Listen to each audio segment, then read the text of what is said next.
Hi everyone, today we're going to start input-output values.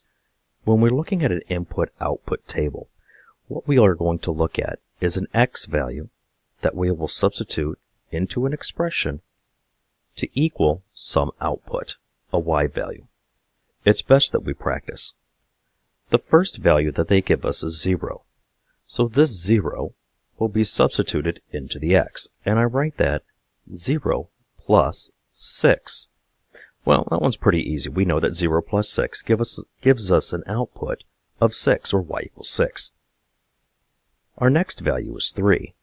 3 goes in for the x. 3 plus 6 this time, well, we know 3 plus 6. The output is 9.